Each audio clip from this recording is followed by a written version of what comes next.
Okay, we are recording.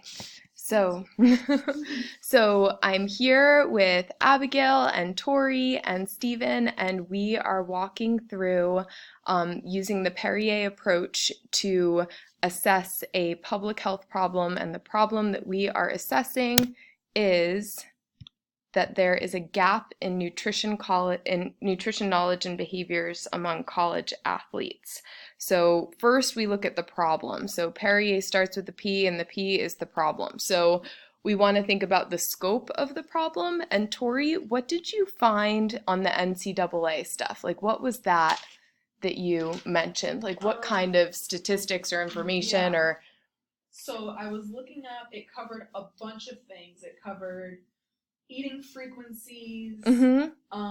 the actual breakdown of which carbs versus fat versus protein you should be eating when. Mm-hmm. Um, And did they reference anything there? Were they using the position statement of the American College of Sports Medicine, or did they just have, or ISSN, or? And combined with the Collegiate and Professional Sports Dietitians Association. Okay, so I'd say let's use that as our gold standard instead of what I put in that email. So I used the position of the American Dietetics Association and American College of Sports Medicine, but this is more specific, so let's use the NCAA guidelines. So I'm going to change this to there's a gap in nutrition knowledge according to NCAA guidelines. And we can create, did you see any questionnaires or anything around the NCAA not guidelines? Where I was looking. Uh-huh. I didn't look too deep, but they were just a bunch of fact sheets that were meant for the athletes to get info. Okay, yeah. That's great. So we can use some of those fact sheets if we want to in our presentations as well. Did they have sports-specific ones? Or were they... I don't think so, but it did get down to gender-specific. Okay, cool. So maybe we can add that in addition to our plates, like some materials that we use. That's awesome. All right, so... Big problem, there's the gap in nutrition knowledge according to NCAA guidelines and behaviors, and then there's a bunch of references that will say that athletes don't know much about nutrition. There hasn't been like a huge survey. It's a lot of times in public health when you're looking at nutrition stuff, you look at national surveys, but they don't have national surveys for athletes, and it doesn't look like they even have a national survey for NCAA that people take. And so you don't take anything, right? Okay. Yeah, I never did either. So, and we didn't learn about that I had to take the whole NCAA coaches test. It was like this multi-level test that they made me take because I'm volunteer coaching. Yeah, it's long.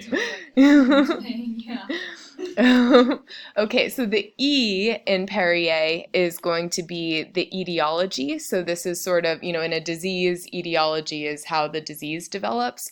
But here we're looking at the problem is sort of a behavior knowledge problem. So etiology looks a little bit different. It's sort of like the why behind it. So the etiology is like, why is nutrition knowledge so low? Why aren't behaviors good?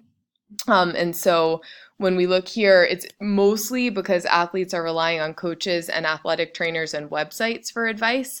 And coaches and athletic trainers might not have training. They might not necessarily know where to look for websites because a lot of times, athletes are using websites that might be fitness specific, but not necessarily evidence-based. Like a lot of people are looking at bodybuilding.com or at some professional person in their sport that they look up to that might be doing things like Tom Brady, right? Like he is not following evidence-based things, but he's working with a, functional medicine practitioner that can help him make the best decisions for him. But like everybody should probably not be a football player on a vegan diet, right? So we need to think about those types of things too. And then the R is going to be recommendations. So we can kind of say like it's pretty much general knowledge that people don't follow evidence-based nutrition advice, and we can gather lots of evidence for that if we're writing a research article. But the study that I threw in there was what I was seeing in most people's sites, so it had the most citations there.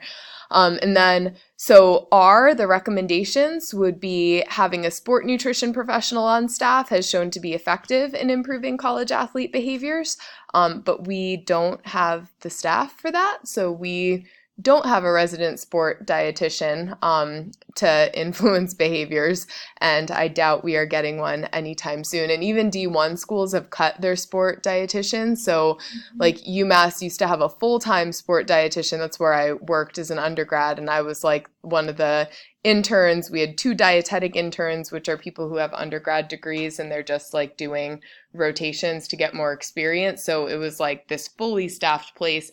Now there's just one dietitian that's there for 10 hours a week for every single athlete. So it's a really, it's a really big cut.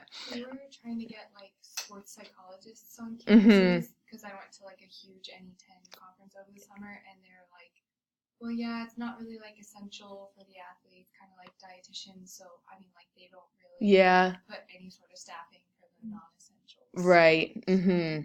It's tough. Yeah, so this could be considered like a value-added program, right? Like because it might not, people might not see it as essential, but it's like, well, if they're doing it anyway and they're using it for research, then it can be value added for both.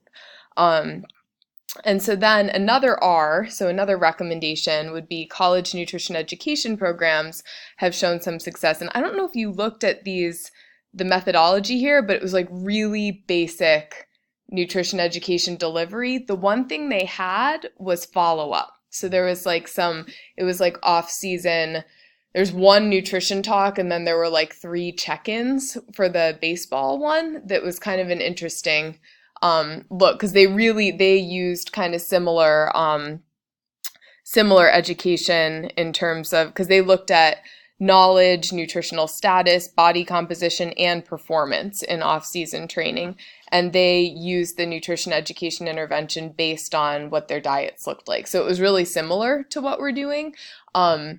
So if we wanted to pilot just by doing a talk, but then if we wanted to expand maybe by doing something more like this, where we're doing like a full off-season nutrition education program, I think that could be a good model. It was like sort of mini lessons, like based on some of the follow-up stuff that they were seeing, and that could be something that we do if we, and that could be something that you guys learn how to do too, if you each wanted to take on a sport or something. Like you could learn how to do the mini check-ins, how are things going, and that could be like, that could even be the focus group, right? Like that could be the focus group that we use for the research. We could call it a mini check-in, but then you record it and then you transcribe it, and then you have very specific questions that you're asking each time, and that could be research that we collect too. So that's something to think about too in terms of our follow-up. So the I of Perrier is going to be the implementation. So this is really like our study design, right? So this is what we're doing. So the purpose is going to be to conduct a pilot nutrition education intervention for athletes at Franklin Pierce University in order to improve knowledge, behaviors, etc., related to sport nutrition. Does that sound like what we're doing? Maybe we can take out the etc. I obviously did this very quickly in my office. So then we have implementation, the nutrition education curriculum. So nutrition education is any combination of educational strategies accompanied by environmental supports designed to facilitate voluntary adoption of food choices and other food and nutrition related behaviors conducive to health and well-being. So I think the keys here are to think about educational strategies. What are the best strategies educationally? And why are we using the strategies that we're using initially? And then how are we going to decide if those work or not? Like that's kind of the evaluation that we're looking at. And then environmental supports, what are those? What are the environmental supports? They can be as simple as showing them how to make something that they actually can buy and have access to.